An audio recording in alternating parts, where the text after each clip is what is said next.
Hi, and welcome to this episode of the I'm a Fucking Man podcast. All I got to say is, you guys are in for a treat. I had an amazing conversation with somebody I've known virtually for over 4 years now through the Word of Man program, and that's with Nick Yeomans. And one of the reasons why I want to chat with Nick is because knowing him virtually through the group and through the program, I've learned a lot about his story and his growth and his development. And from the beginning, I've always found him very inspiring, but also, and I mentioned this in the podcast, a little bit mysterious. But he shares so much positive insight, and his journey is very fascinating for all the challenges that he experienced and how he moved through them personally in his relationship with his wife, and how and business wise as well. He covers a number of different things that I know are extremely valuable and that you will want to tune into. So, without further ado, here is my conversation with the brand samurai, Nick Yeomans. Hi, I'm Serge. I'm a husband, a father, a technical sales rep, and I'm also the founder and project developer of the IAFM League, a personal development league for men. And one of my missions is to give men the chance to have fun and challenge themselves while building consistency and growth in their lives. And this is my podcast. Here I'll speak with everyday men, just like you and me, to discuss their struggles, their successes, their passions, and desires to becoming the best version of themselves. So thanks for joining, and welcome to the IAFM podcast.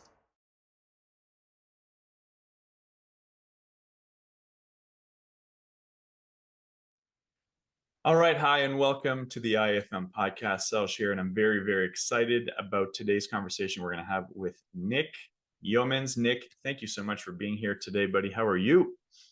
I'm amazing. Thank you so much for having me on. Appreciate it. Amazing. Amazing. I love it. Well, the reason why I wanted to have you on, and I've shared this a little bit before, we've known each other virtually for a number of years now, at least 4 years, through the Word of Man program, TWAM, led by Kevin Scott. And you're one of the original members of the group. And even from the beginning, when I got involved, there was just I've always been interested in you. I've always been interested with your story, and your and that's why I wanted to have you on, to so that people can learn a little bit more about your journey, your story, through personal development, through where you are now with your business, um, the evolution with your family. We're going to go through a lot of those different things today, and just have fun chatting about it. One of the when I think back of some of our first calls and your involvement in TWAM, um, there was I always felt like this guy is mysterious in a way, because because and mysterious in the sense, not in a bad way, but um, you would talk about things that you've manifested. You would talk about things that you were working on, whether it was business aspirations or just and I was like, man, this guy does seems to be able to do anything. And that is what one of the things I love about you is that you will get involved into something that you might not necessarily know that much about, but then you give her and you learn and you improve, and it happens very quickly. So I want to talk a little bit about that, especially when it comes to your development and growth with the brand Samurai, and helping uh, coaches learn about their develop a brand and promoting it online, which is awesome. But I want to go back. I want to go back um, to when Nick was a lot younger, because one of the things you have shared about, and it's how it's developed, it's a big part of your branding, um, is karate. Karate Yep. has had a huge influence in your life. So I want you to share a little bit about how you started with karate, and how you've ended up to where you are now. Because how many belts, black belts, do you have at this point? Two, Two. in two different styles. Yeah. In two different styles. Okay, so let's go back to you starting and how that was. It a hobby? Was it just other people that you knew were doing it? Was it a passion of yours that you felt you absolutely wanted to be part of? Because how old were you when you started? Officially, I was a young teenager when I started doing my very first like classes. Okay. Um, but like most young men, I suppose, young teenagers growing up watching Jackie Chan, Bruce Lee, all of these idols, I suppose, Yeah. and it was just like that's so cool, these guys can be like "Wacha, wacha," and stuff like that. So and we used to play those kinds of games and everything like that. And I guess I was just really passionate about that from a very young, superficial view. I was just like, Hmm. that's really cool, that's I want to be able to pa pa Yeah. and that sort of thing. And so I started going to because we grew up quite poor, really. But I went to we have a shop. It's called Vinnie's or St. Vincent de Paul. It's like a thrift shop, and I used to Okay. go there and try and get secondhand books and stuff like that about karate and aikido and kung fu in particular interested me the most because that's Bruce Lee was my hero. I was Okay. like, oh, Hey, do you I see want to do this that. right there? Do you see that? I did see that, yeah. Yeah, I was going to comment on that. Amazing. So I studied. He had DVDs and books and everything like that, and I had this huge Okay. collection. And I was like fanatical about it, but self-taught, so they Hmm. say. And then I was always into my dad about because we didn't have any kung fu classes or schools in the town I grew up in. We only had a karate school. I was like, let me do karate. I really want to do karate. And he said, no, no, it's violent. I don't want you being a part of that. And he was trying to shelter me from that side of life entirely, I suppose. Okay. Um, and I respect him for that. He was doing the best thing he thought Hmm. for his kids. And then one day I was walking into town from my high school, and these guys were having a party in the park, getting drunk and whatever. And at the time, as was the fashion, I had this really long ponytail, long flowing hair, Okay. and it was majestic because I looked after it. Uh, I bet it was. I yeah, bet it was. and so I was still in high school at that time, and these guys just totally beat the crap out of me, and I didn't know who they were at all, and it was Just just randomly. yep, random assault. Oh I my just happened to gosh. be in the Yeah. wrong place at the wrong time, and they broke my nose, and I had a black eye and bloodied up really bad, and I remember there was a defining moment for me in that time where the guy was really up in my face and getting really aggressive. And I remember distinctly hearing my dad's voice, be the bigger man, walk away. And I was like, you know what? I'm going to do exactly that. So I turned to walk away, boom, broken nose. I was like, oh, so that doesn't actually work. If you're the bigger man and you walk away when someone's really in your face, they're Yeah. just going to hit you anyway. So something clicked for me then, and I was like, well, there's a time to be noble. There's a time when that has passed, and you need to know what to do in that situation Yeah. because I had no idea what to do. I ran, and I Yeah. ran into the highway and waved down traffic to stop to get me because I was bloodied up. Oh my And I thought, God. I don't care if I get hit by a car. It's better than going back to where they are. So then someone luckily stopped and took me to the police station. And then I went to the Wow. hospital, and it was a big deal. Yeah. And then when I came home that day, my dad was like, "Hey, maybe we should get you into those karate classes." Jeez. Um, 'Cause that's and scary as hell. I mean, I've never been in an experience like that, but that, it's confrontational, that's for sure. wow. I personally wouldn't call it scary anymore, Yeah. but that's the defining moment that put me down this life Okay. path was that assault. Wow. Um, yeah, and then I went and we started doing karate, And my father came to my first class, and that's the one and only time he's ever seen me do karate. So he Okay. probably still thinks I'm not very good. So he came to my very, very first white belt class one time, and then every other time he sort of waited in the parking lot for me to finish and that sort of thing. And Wow. I thought, I'm going to start learning to protect myself. And you go through the movements, and you're like, yeah, Kai, we're doing the thing, and I was like, yeah, I'm feeling pretty good.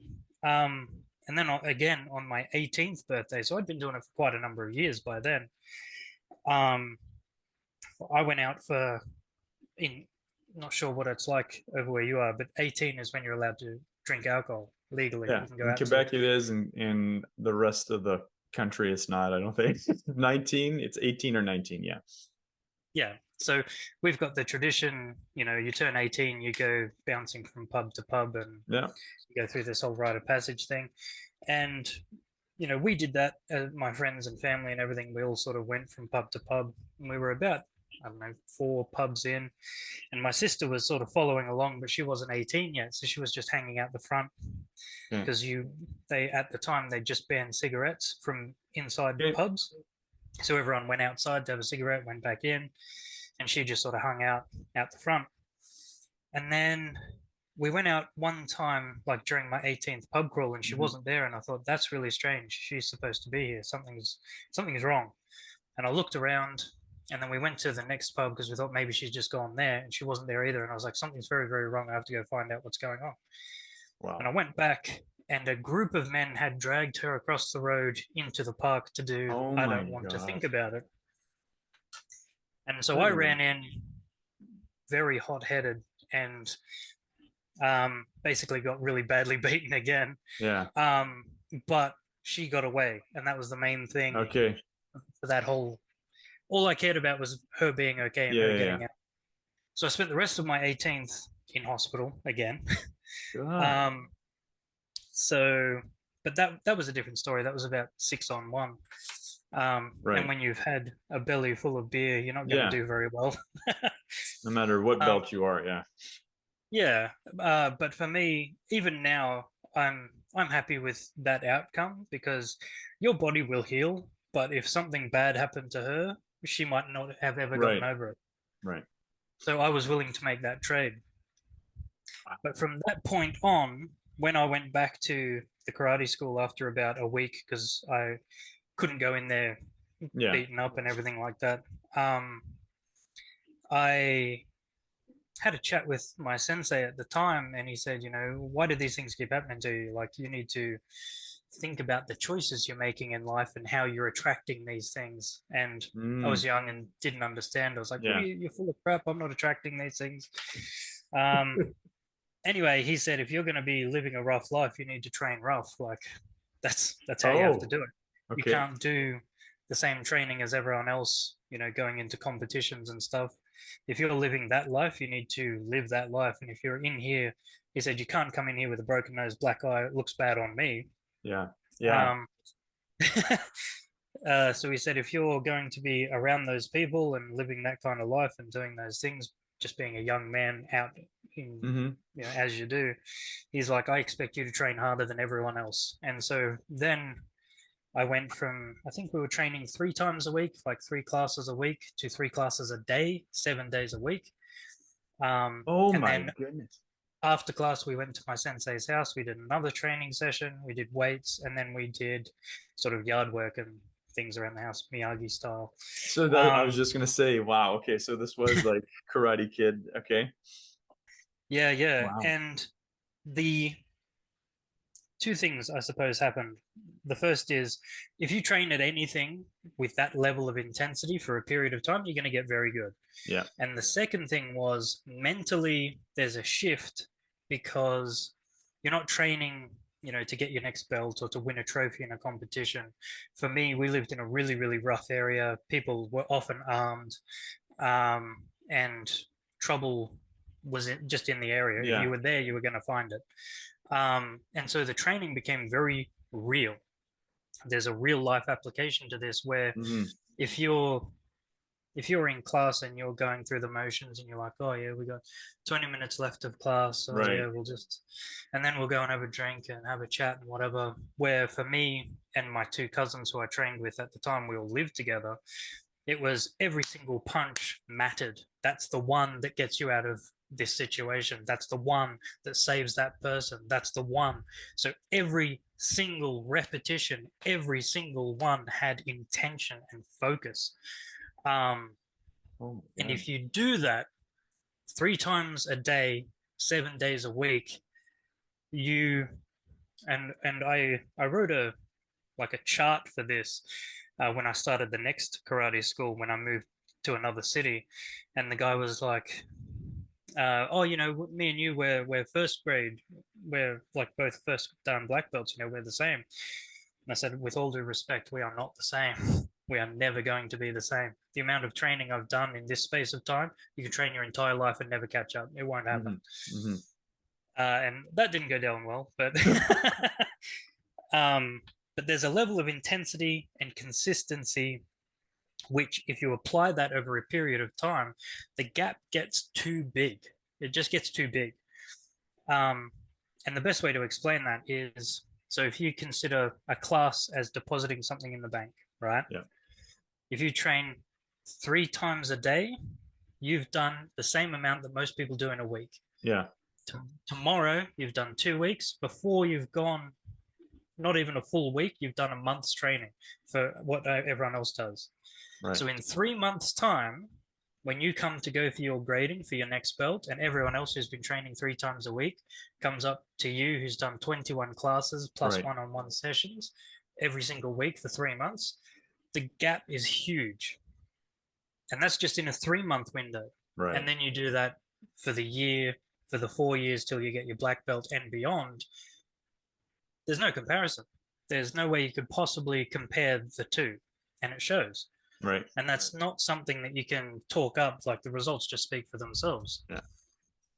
So when you do that and you see the difference on the person who's put in the work and the blood, the sweat, the tears, literally, compared to someone exactly, compared to someone who's done what's expected, yeah, which is your 3 times a week, and you see the difference between the two, that is intoxicating, because you have areas in your life, you go to work and you do what's expected. Everyone does what's expected. Yeah. You can go above and beyond, and you can maintain a high standard that you hold yourself to. That gap is going to be there in the workplace. That gap is going to be there if you start a business or a company, in the revenue that you're bringing in. And whatever you apply that philosophy to, and you decide you're going to be the one who sets the standard, that gap is always going to be there. And the longer that you can maintain the consistency and the intensity, that gap is only going to get bigger and bigger and bigger. Well, thank you. That was awesome. I did not know that about you, about the level of training. And so how this was over. So when you really dove in, how many years or how long of a period of time did that last for? Because I mean, eventually you met your wife, you got married, started having kids. Now your responsibilities change, so you're not training 21 times a week at this point. So how long did that, so how long did that last? And did the transition happen because family life started happening, or just no?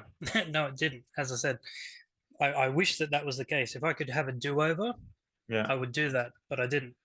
So I met my wife when I moved to the new city. We started at a new karate club, which I don't think very highly of. I still don't, yeah. But it was a club to join. Yeah. And she joined there too. She'd never seen or done karate before, yeah, ever. And so we both started, I think, within 2 months of each other. Yeah. So we both started right back at the bottom again and had to climb our way up through the ranks. And every time we had a class, I didn't know that. So if you go to a different club, you have to not always, but okay, it's up to the person who owns the club whether they recognize your belt. Okay. If it's a totally different style of karate, which this was, then it's Yeah. not appropriate for you to Okay. say, well, you're a black belt because you don't know anything about what we do. Yeah. Yeah. Um, yeah, so we had to start right back at the bottom again. Mm-hmm. And that particular club had a real ego problem, I think. Okay. Because as soon as we started, all the people, all of the black belts, brown belts, the seniors were like, "Ooh, fresh meat. I'm going to fight these guys." And I was Oh. like, "Great, let's go." Um, and what they failed to tell me, because this was the first class that I ever did in this new club where I met my wife, Mm-hmm. they didn't tell me it's a non-contact club. So I came from a full contact club to a non-contact Oh club, my gosh. and that was a violent lesson. um, but anyway, my wife turned up, and I kept on saying to her after every class that we had, because we hung out after, I was like, just bear in mind. So we had only just started dating, so Mm-hmm. we're still very fresh. I Okay. was like, this is not karate. This isn't it. Don't base your opinion of what karate Okay. is on this. I Okay. was like, I don't know when. One day I will find a club and I will show you what it is. Okay. Um, so we started dating, and we were training together, and we did everything together, which was really amazing. Um, and then, we started getting a job, and then the job started conflicting with it and that sort of thing. We Yeah. ended up moving to another club in the same city, which was a much, much higher standard. As Okay. soon as we walked in, I was like, this is it. This is where we need to train. This is the place. And we both trained together all the way up until fourth kyu, which is a purple belt in that style. So Okay. I got up to brown belt in the in between club, and then we moved, and then we had to start at white belt again. Okay. Um, so it's a process. You just go Yeah. through the process. Um, but she got pregnant. We got married. She got pregnant. She stopped training. I never did, and I think this is a big part of where like our personal relationship problems started to come in, family problems started to come in, Mm-hmm. because karate and the way that I train and the intensity and consistency and the time commitment never changed. It was ingrained in who I thought Right. I was, my identity. Mm. So if I Mm. stopped training, I stopped being who I am. At least So that's what I thought at was the that a time. fear of yours? I Thanks think for so, sharing yeah. this. Yeah. Okay. Yeah. So um at the time, my wife was heavily pregnant and she needed help around the house and that sort of thing. And I said, I've got class to go to, and I'd be gone from 5 o'clock till 9 o'clock. And then I'd come back Mm. and have something to eat, and then I'd be really tired and go to bed. Mm-hmm. And at the same time, I was working in karate doing not karate, security, doing 12, 16-hour shifts. Oh And then man. I'd leave and go straight to karate. And then so we never spent any time together. And when Right. we did, I was tired. I had no energy to give to her. And she put up with that patiently for years, Right. till we had our second child, and we went through the same thing. And it was like, oh, I know that I screwed it up with our first, our daughter, and I was like, I don't want to make the same mistake again. And then I made the exact same mistake again because nothing changed.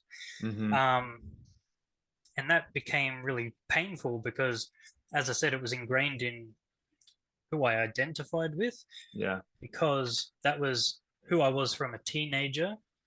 When I left school, I had a couple of different jobs. I didn't really have a career mind in any way. Yeah. And as soon as a job started saying, hey, you're not performing because you're too tired from karate, or you're too sore, or things like that, we're going to need you to cut back on karate, I'd be like, nope, quit my job, staying with karate. I'll find a new job. Okay. So that was how deeply ingrained that was in who I thought I was. So anything that sort of threatened my time at karate, I saw as a threat on me personally. Because at this point, it's been how many years now? At this Oh, point, geez. roughly. 15-ish. Yeah. I mean, I think that's probably a common thing for athletes, professional athletes who've been doing this since they were like, they do this for 20 to 30 years, and then they have to retire And it's like, wait a Mm. minute, what do I do now? This is, as you said, it's so important. This is my identity. And I'm glad you're sharing this, because it's probably a common trait for a lot of men, not just when it relates to sport or, but it's, this is my identity. This is what I'm good at. And if I have to go into a different direction, whether it's family wise, whether it's health wise, I can't continue this because of my health, or I can't continue this because we're moving, or whatever it may be, that fear sets in. Did you ever, when you were starting your family, you're talking about working these long shifts. So was that out of, I have to provide for my family? Was there that thought, that's a common male, like I have to provide, so I have to, or it was just something that, well, this is just a type of line of work I enjoy, so that's why I'm involved in it. Um, why did I get started in? I was doing landscaping at the time because apart from, hmm, hmm, let me collect my thoughts for a moment. Yeah, yeah. I had friends who went through school and then some of them dropped out and got apprenticeships, Okay. so that they could become trade qualified, and they became electricians and mechanics Yep. and chefs and that sort of thing. I didn't do that. I did my apprenticeship through karate. Okay. And then as the years went on, these guys are now completed their apprenticeship. They're fully qualified. They're making really good money. They've bought a house. They've bought a car. I have nothing. I just do karate. Yeah, yeah. Um, and yeah, I remember a couple of times, being at parties and stuff, and they're like, "Oh, we're talking about houses and stuff," and I was like, "I can kill you with a punch." Yeah, yeah. That's all I have to show for it. They're like, "When are you ever going to use that?" I don't know, Yeah. but I could. So then I had a growing desperation for Mm, success, mm, um, where I saw all of the people that I was friends with, my peers in school, succeeding, you know, accumulating wealth and success and mm-hmm, accolades and all that sort of stuff. And all I was doing was the same punches over and over and over again. mm-hmm. Um, so this desperation starts to take hold. And, I got into security because I saw a career path in that, doing bodyguarding and close protection Okay. and that sort of thing, which I did end up doing for a part of my career there. Okay. But I was very unfulfilled because it was nothing. At no time ever was it anything that I actually wanted, and Right. I never even asked myself, "What do you want?" My Mm, whole thing was just, don't get left behind. Don't get left behind by these guys. They're getting married, they're having kids. I need to have kids. mm. They've got their house. I need to get a house. But I had no skills. I like what you So, said there. Sorry to cut you off, but you said I need as opposed to I want. mhm. Right? There's like that there again, that fear setting in, which is so common for a lot of men. Like I need to be able to do this because I'm afraid that I have to. These people won't be proud of me, or what it will look bad on me, or so. Thanks for sharing that. It's so important. Sorry, go ahead, Yeah, continue. So all these, you don't want to be left behind. yeah, and I had no skills. So at the Right. time, the only thing I could do was manual labor, landscaping or Mm, building or carrying heavy stuff or whatever.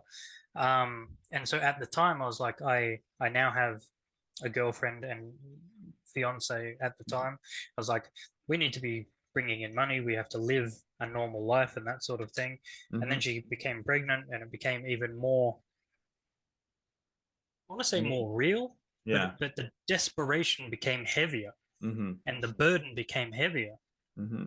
And um, yeah, so I transitioned out of doing that because at the site I was working at, it was a government site. They were doing their gardens and stuff. And I was there day in, day out at the end of a shovel digging and watching the security guard watch me from in his little hut, just having a cup of coffee.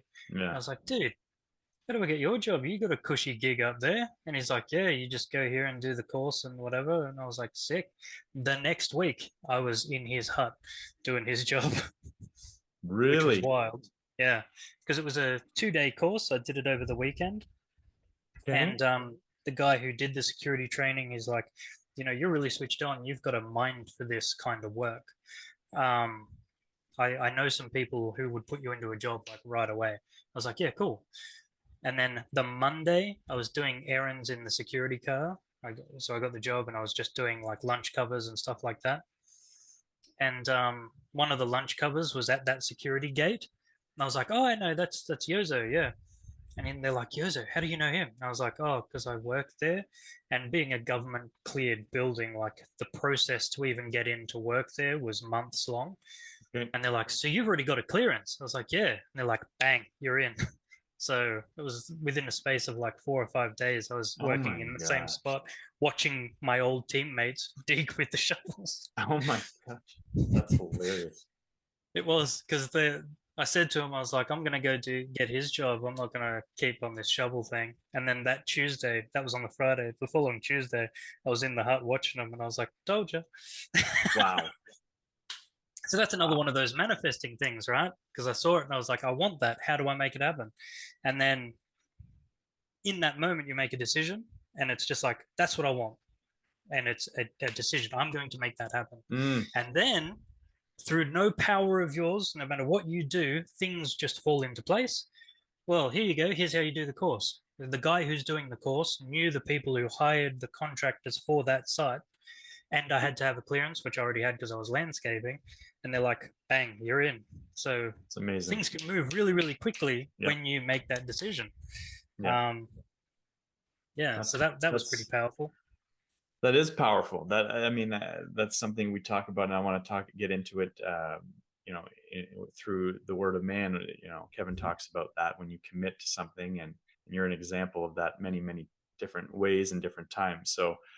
So did this eventually lead, or were you already involved? Because you talk about like not being left behind and wanting to evolve and grow. So what led you to getting into personal growth, personal development, and finding the word of man and getting involved with that? Yeah. Okay. So when I first moved out of my hometown to the city I moved away to, where I finally met my wife, Mm-hmm. I had never been away from my friends and family ever. Yeah. And so I moved to this big city. Canberra is the capital city of Australia, and I moved there, and it was the first night I'd been away from everyone, and my phone didn't have credit, so I couldn't call anyone. I didn't have a computer. Like, I was cut off from everyone. And I just moved into this house, and the guy who bought the house hadn't moved in yet. But Okay. I had an interview with him, and he's like, yeah, I'm happy for you to live here, but I'm not moving in for a couple of days. So I was in a city I didn't know, with nobody I knew, and not even a housemate. And I had a bookshelf full of books, and I sat down that night. I didn't have any money for food or anything like that. I just packed everything I owned and left. Hey. So it was just one of those things. I was like, by November 1st, 2010, I'm out of here. I'm done. And then I think it was the last week of October, I found the house in Canberra. And then I was like, done, packing all my stuff. I'm leaving. Didn't have a job, didn't have money, didn't have income, didn't have anything. I'm Wild. just going to I'm see telling you, you're a mystery. what's up. Mystery man. So It's sometimes the amazing. call bites you and you just go with it. And that's what Yeah. happened. So I was sitting down and I was thinking about, I need to entertain myself. I'm going to read a book. Mm-hmm. I had a book, I've still got it, called Loneliness. And I was like, oh, that's appropriate. I'll read that. And I sat down and I read the first couple of pages and I was like, this is bullshit. This is the most isolated, most lonely I've ever felt. And I'm sitting reading a book about loneliness. This is crap. And so I picked up another book called Psycho-Cybernetics by Dr. Maxwell Maltz, I think. Yeah. Psycho-Cybernetics. And that was one of the books that my original sensei gave me years and years and years before, when he said, you need to think about the life choices you're making. And he gave me a handful of books and he's like, read these will help sort your head out. Mm-hmm. So I started reading that, and I read the entire book cover to cover that night. I didn't finish reading it till the sun was already up. I was just wrapped in it. Wow. And from that experience, so that was November 1st, 2010, that night, the rest of it changed. I was like, I need more books like that. I need more Mm. fuel like that, Mm-hmm. because that sparked something. Mm-hmm. It awoke something within me which wasn't there before. Yeah. Um, and so I was Very like, I cool. need more of this. This is really good. Um, yeah, so that's what got me started on that, and then the whole business thing that we were doing at the time, which is like door-to-door sales. You know, they're very heavy on the personal development, so they had like a book club as well, so you could go and get books, and it Okay. just fueled the fire, really. Yeah, so that's how I got started on that. It was another one of those little subtle taps on the shoulder. You're Mm-hmm. sitting here, the most lonely you've ever been in your entire life, reading a book on loneliness. Crap, don't do this. Read this instead. Good to And know. that changed my life. So what led you into the word of man? Hmm, that's a good question. Um, we were doing a coaching program with another lady, and Yeah. we were trying to start a business, and we were really green and didn't know anything about it at all. I wanted to start my own karate club, Mm-hmm. but we didn't know how to run a business. We were just trying to work it out as we went. Yeah. And we were trying to do an online thing as well. This is way, what, many years ago. I think online coaching was still relatively new Yeah. as an industry. Um, and we tried our hand at that. And then my wife found Melanie somehow. Okay. And this is about the time when they were in Barcelona. And she's like, "You got to check out this guy. This is, Melanie's partner. They're in Barcelona. He's doing a Facebook Live," because he was doing like one of his Facebook Live challenges. Mm. And again, this is way early on in the piece. He was talking about Barcelona and how you pronounce it and everything like that. And I was like, Okay. you know what? I like this guy. He's pretty cool. So I watched a couple more of his lives, and some of the things he was talking about with um, what it's like to be a man, masculinity, and generally the things he talks about. Mm-hmm. I was like, yes, this is everything I have come to know and love about masculinity, and being, I want to say aggressive, but it has negative connotations. But Mm-hmm. everything I've learned about masculinity through the lens of karate, without the lens of karate. Mm. So it's like, this is really, really powerful, and this is how I can relate to other people who aren't in that world. So Mm. that was really, really powerful for me, because I was like, I know this stuff. I just need to take this filter off, which is what Kevin was doing. Yeah. Um, and then he came out with a couple of, programs, and Mm-hmm. there was a video series and a book, and he came out with a number of different things between when I started following him and the Word of Man, Right. and I just ate it all up. I was like, whatever Okay. you got, I want it. Just shut up and take my money, Amazing. kind of thing. So he was really influential in taking, what I'd done for 15 to 20 years prior, and then giving it new meaning. Mm. Um, Okay. so so that was really powerful. And then as soon as he said, I'm starting this thing, the Word of Man, boom, I'm in 100%. Yeah. Um, so that's how I found Kevin, and that's how I started in the Word of Man, and Very haven't cool. stopped. Yeah. That is, I didn't know that either. That's very awesome.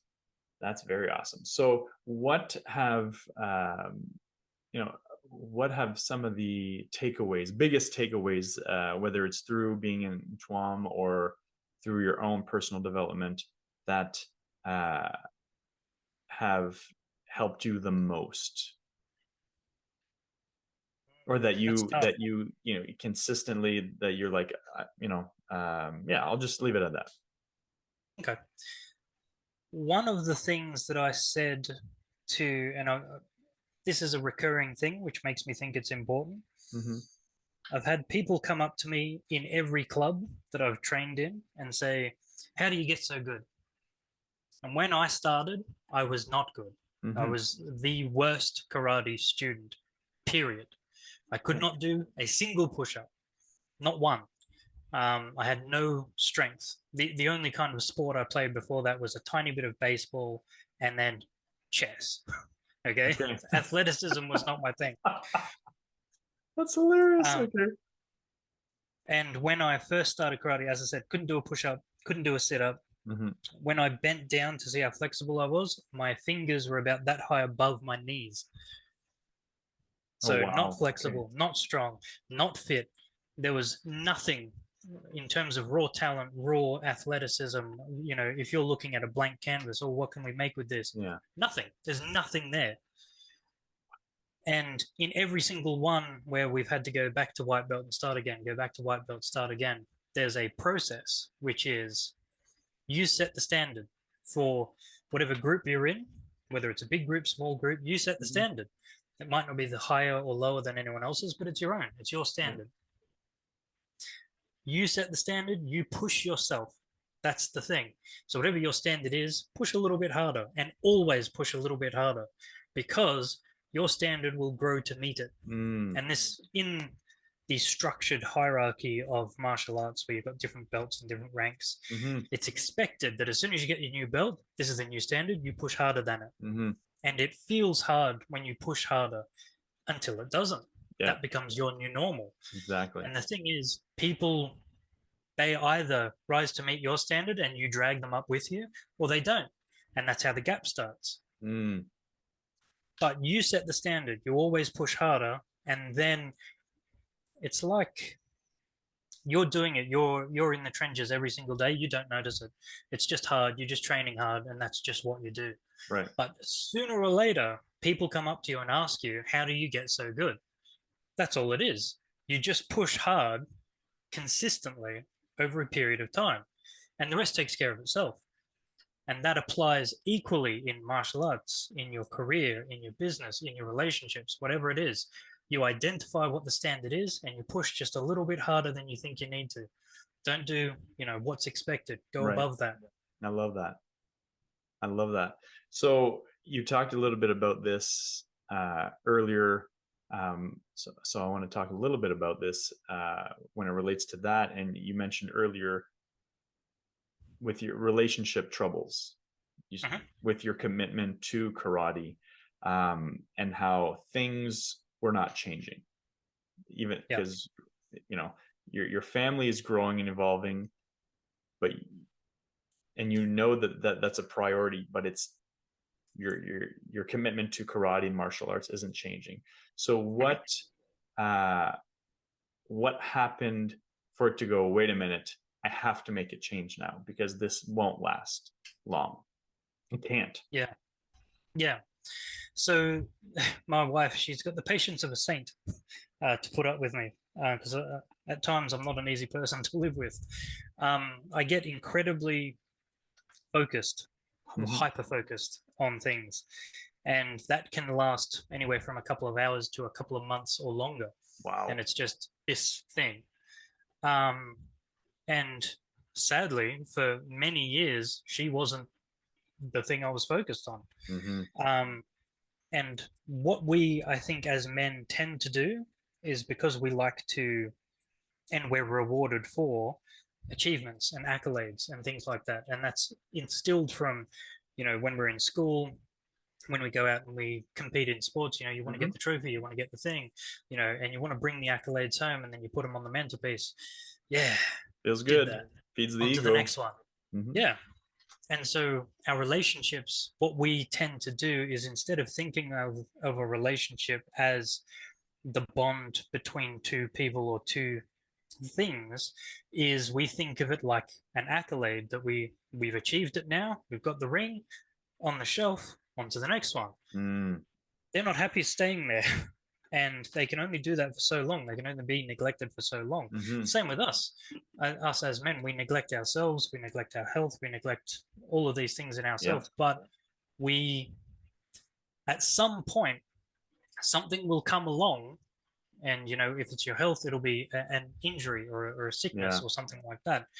Or in your relationships, something will come along and go, hey, wake up.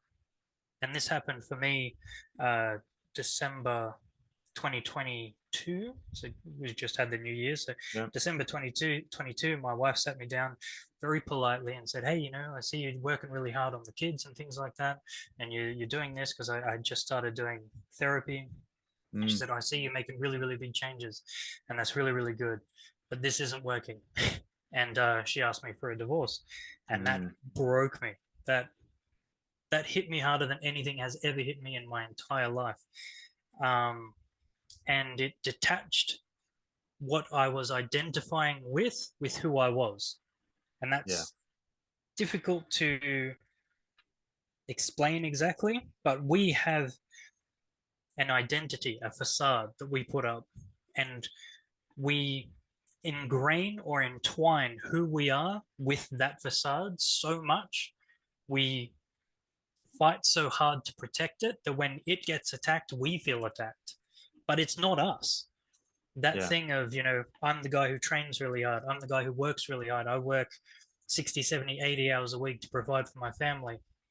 That's the identity I had, completely neglecting the idea that I'm not with my family. Yeah. And Yeah. so this this hit me really hard to, well, for a number of different things, that she was so kind and patient and loving all the way up to even when she asked me, um, she never broke that composure. And it was just a signal to me that this is where I have allowed her to get to Hmm. through my negligence. Yeah. Um, and it became really apparent to me then that, first of all, I need to feel things. I had built this amazing fortress around my feelings. Nothing got in or out and hadn't for decades. And, therapy really helped me with this. But Good. being able to feel things, the good, the bad, the ugly, all of it. And then when you feel it, you can say, that's not me. That's a feeling. I'm feeling Hmm. the feeling, but that's not who I am. Yeah. And then you can say, I'm feeling that because of this. And it's it's like unlocking an entirely new area of the map that you never even knew existed. And for some Wow. people, they go, ooh, that's uncomfortable. No, I'm going to stay where I am, Yep. and this is good. Yeah. This is good. I'm happy here. But you're not. You're not really happy. You just, you're getting Yeah. by. And the the weight of her saying that to me was, it hit me so hard. This is the analogy that I say to people. Hmm. It hit me so hard that it broke time itself. Mm. What I mean by that is my life forever is divided into before that night and after that night. Wow. It hit me that hard. Yeah. Time itself broke. And if there's guys out there who are watching this, don't let it get to that point. You see it all the time. People are like, oh, I'm thinking about going to the gym and that sort of thing. And then you get sick or you get injured and you can't go. You're like, oh, I'm so motivated now that I can't do anything about it. Don't let that happen with your health, and certainly don't let it happen with your relationships. Hmm. Yeah. You have all the power all the time now to do everything about it, rather than some people never get the chance to correct it once that time's passed. Yeah.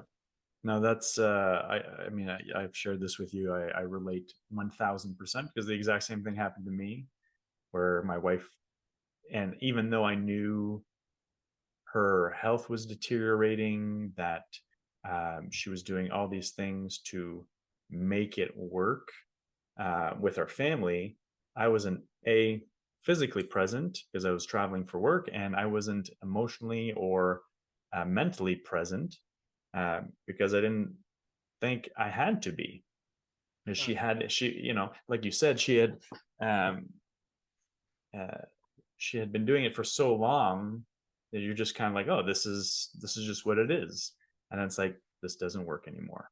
So I'm glad you shared that, and because it's something that a lot of men go through and a Mm, lot of men experience because there is, I like you're talking about, I'm so like this has been very frequent in this conversation, but I think it's so poignant and important, the idea of identity and identifying with, because when we have to go in a different direction from that identity, that is scary, especially when you talked about when somebody's comfortable and just wants to stay in that zone.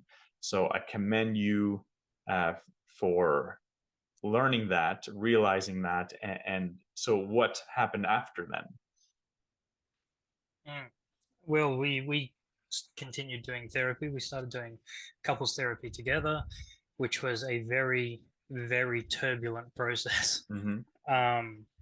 And it brought up a lot of things from like early childhood all the way through to me now being mid 30s. Mm-hmm. Things which have upset you that you never processed, Mm-hmm. because we're taught not to. We're Mm-hmm. taught to, you just suck it up, chin up, power on, or Yeah. man up. That's a saying that I hate. Yeah. Um, because the emotions, they get processed. Period. They get processed. If you don't do it now, you'll hold on to them, and you'll hold on to them until they are processed. Yeah. I don't know what happens if you die still holding them. Maybe they get processed in another way. Yeah. Can't speak on that. I'm not an expert. Yeah. But the emotions don't go away if you don't let them process. And so what happens is you end up with this fire in your belly waiting to come out. And the thing is, you look, or your subconscious looks for ways for it to come out. And that might be, you're ticked off because the dishes haven't been done, or because of this, or because she doesn't Yeah. want to be intimate with you, or Yeah. whatever. And the things that need to come out, which are totally unrelated, come out, and you Yeah. lash out at people who don't deserve it. Yeah.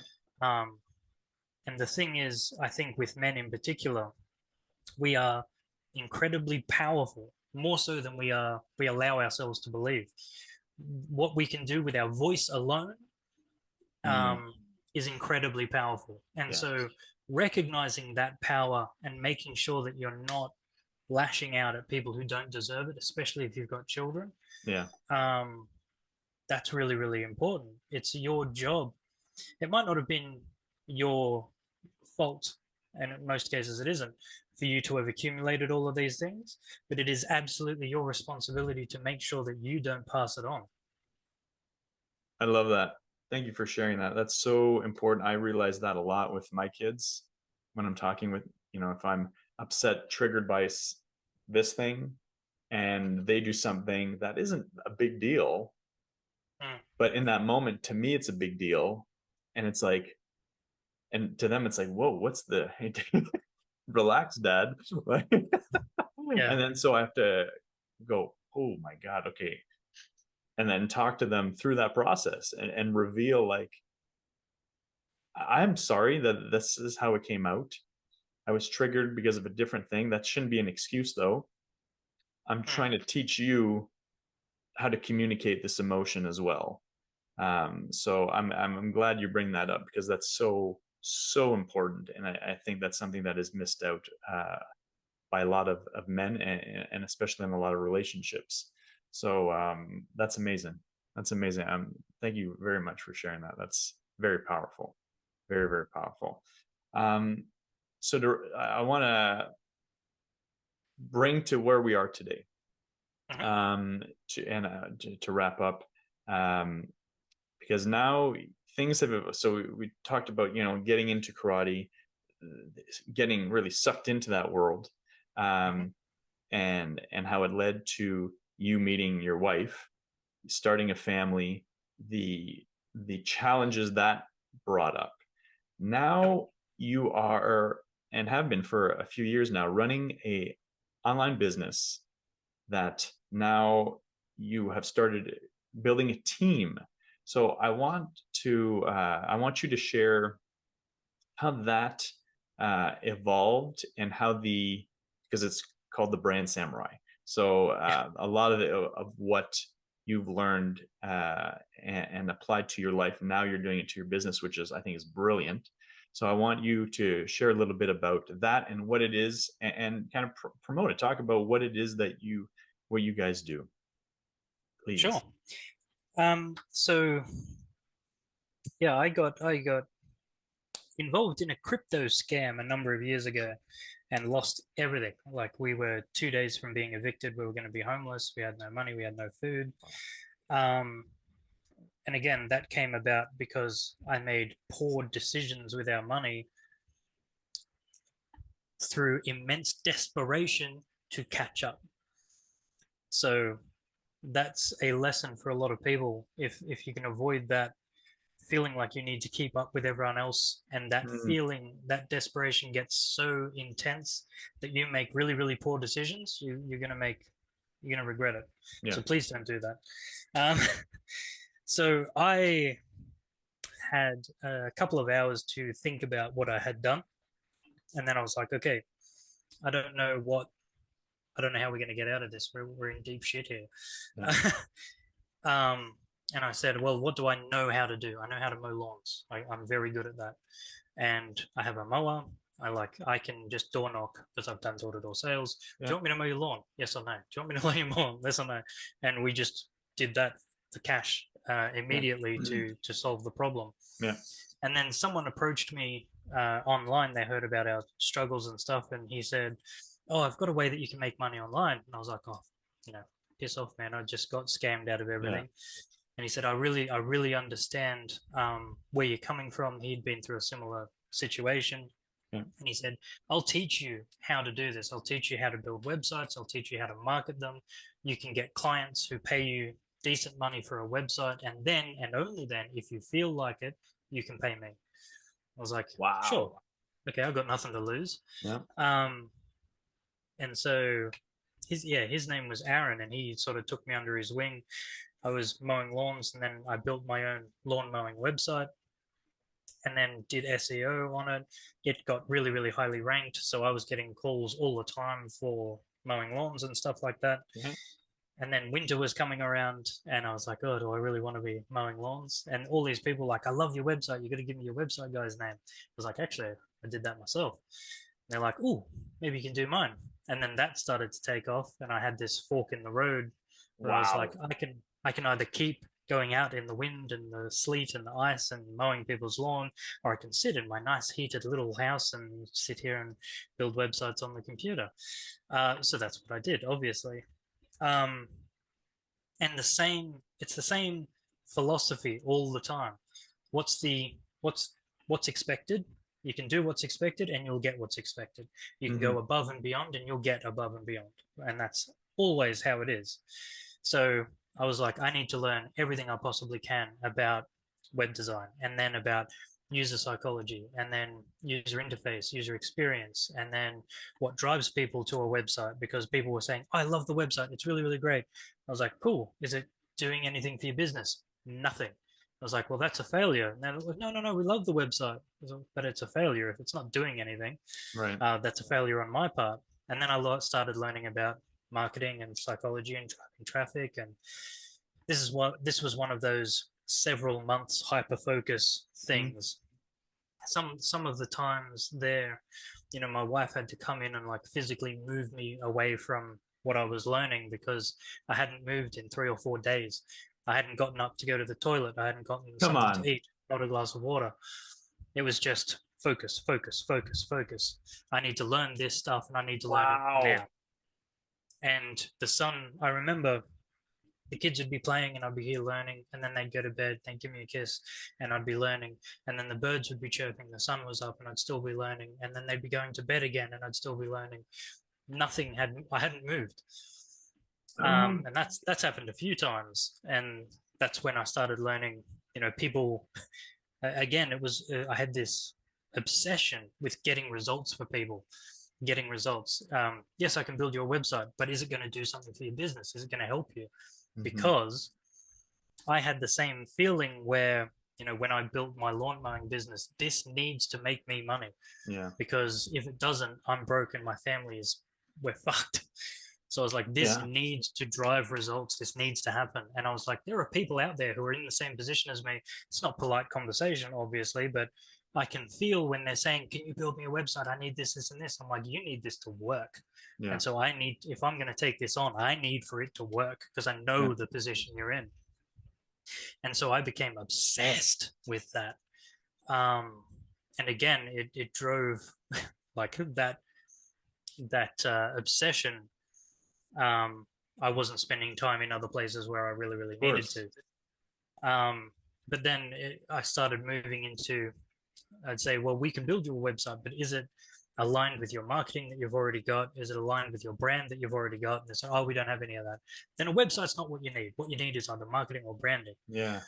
And so that's now where I'm at the moment. And I started, it was Yeomans digital marketing. It was this whole encompassing thing. Mm-hmm. And then I started Yeomans web design because it was mostly web design that I was doing. And then it started becoming branding and marketing. And in the process of learning about branding, I was like, hey, I should probably brand myself. And I thought, well, I'm going to do something to do with branding and I don't know what to do. And I had a look around. I was like, what should I do?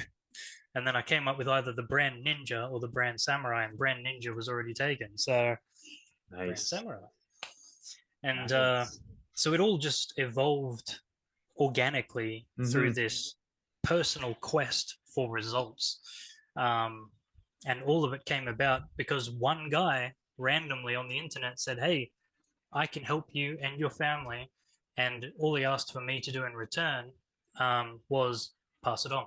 Yeah. Yeah. And sadly, he's passed away. He passed away last year, Oh no. which Okay. I was really upset about. But he was a mentor for me in everything marketing, everything branding, everything that you see me do online now. I learned mostly from him. Um, and yeah, I remember that because I did pay him back, and he said, you know, and I said, I can't thank you enough. You have no idea the situation I was in and how much you've helped me. He said, I don't need to know. All I need to know is that you'll do the same for someone else. And I was like, you got it. Amazing. Which is now like this year I've started this 1111. Sorry. I started this mission, which is to help 1 million Mm. coaches, consultants, and agency owners through the power of branding. Um, and, you know, however it is that we do that, again, this is one of those, I don't know how it's going to happen, Don't worry about but the it's going to how. happen. Mm-hmm. That's the decision. I've made the decision. Mm-hmm. And so things will unfold, and I Mm-hmm. trust that they will because they always have. Mm-hmm. Um, but that's the mission now, is to help 1 million coaches, consultants, and agency owners through branding, because it doesn't just affect them, it affects their partners, it affects their children. You know, the flow on effect is countless, Wow. directly and indirectly. And if I have the power to do that, I feel morally obligated to do so. That's, I mean, that's very powerful what you just said about the idea of not just helping that individual person, but their loved ones, and you know, that's I think that's often people don't take that into consideration. They're just like, okay, I'm helping this client, and that's it, that's all. But that it goes beyond what the immediate impact you're having on that person. I mean, I can talk from my personal experience working with you, which I am, you know, developing a website. The process has been just, it was organic. It was not, what I loved was that there was no, and we work in different ways. It's where you get hyper focused, where I was like, give me time. Give me time, which inevitably worked better for me because I was able to learn, how do I want to brand this? How do I want the look? How do I want to present it? And especially with the league, it helped me give me time to, how do I want the league to develop? But thank you again for your help, your experience, your patience with it all. So anybody that's wanting to learn, or through whether it's web design or branding, uh, this man and his team will definitely help you. So I, where can people find you? Where can people find you on social media or online, or your website? And I'm going to put this in the comments at the end of the in the YouTube Sure. page. Sure. So you can go to my website. That's where pretty much everything is, which is thebrandsamurai.com.au. I'm on virtually every social media platform as the Brand Samurai. There are sometimes a couple of different underscores in there. Mm-hmm. But the main one is either, yeah, through the website, or on Facebook. I'm on Facebook more than anything else, which Mm-hmm. is just facebook.com/the brand Samurai official. Cool. And you'll see my face. Nice. Excellent. Well, Nick, I want to thank you so much, buddy. This was I didn't know what to anticipate, but this was amazing. The insight you've shared is extremely powerful, and I'm so happy that you took the time to chat with me today and share this. And I look forward to sharing with other people, because it's a lot of very important for men to, and this is why I wanted to have you on, to share your story and journey, because there are a lot of important key things that you shared that relates to, even if somebody doesn't do any sports or karate or martial arts, that a lot of men will relate to. So and I know your things have turned around in your relationship with your family and your wife, and you guys are still working and moving forward, and you're still growing and evolving. So I'm excited for you, your family, your business. It's so profound, and I know you guys will surpass the 1 million for sure. What you guys will, Working on it. especially with because the way where it's coming from, it's not okay, we're doing this just to build a business, or we're doing this just to earn money. It's to have a profound impact on other people. And like you shared at the beginning of the call, doesn't matter. We don't have to know how, but different opportunities, different things will come into our lives to propel us, to guide us there. And it's a matter of, do I get on this train or do I not?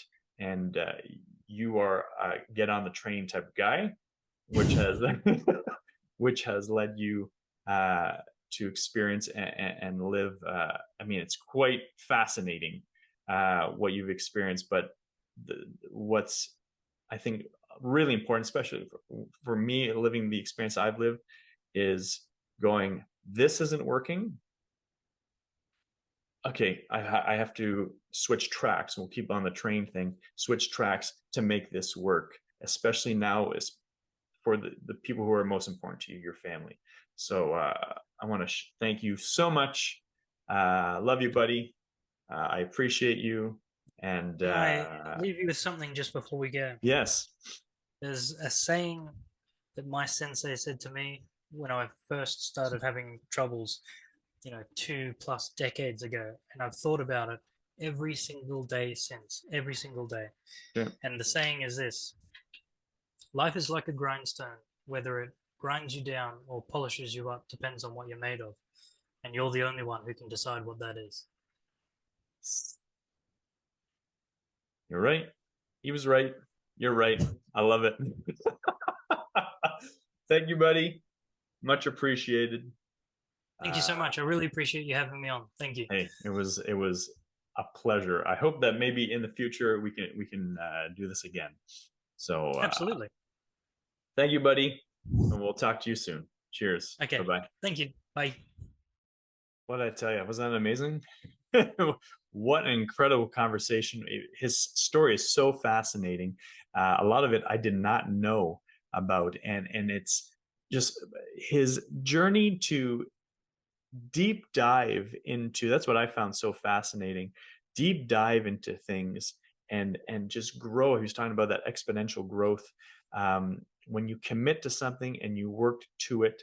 But it was also great to hear how that also worked against him, especially when it was in his relationships with his wife and his kids, and how he's had to learn essentially to balance and adapt with things that he's super passionate about, but also realizing, wait a minute, these things are extremely important to me as well. And the whole idea about identity, and that's something that a lot of men, I think, we struggle with, this identity of providing, or this identity that we want to be at a certain level and succeed. So sharing all those things and sharing vulnerabilities, so impactful. I know I got a lot out of it. I hope that you did as well. So thank you very much for tuning in.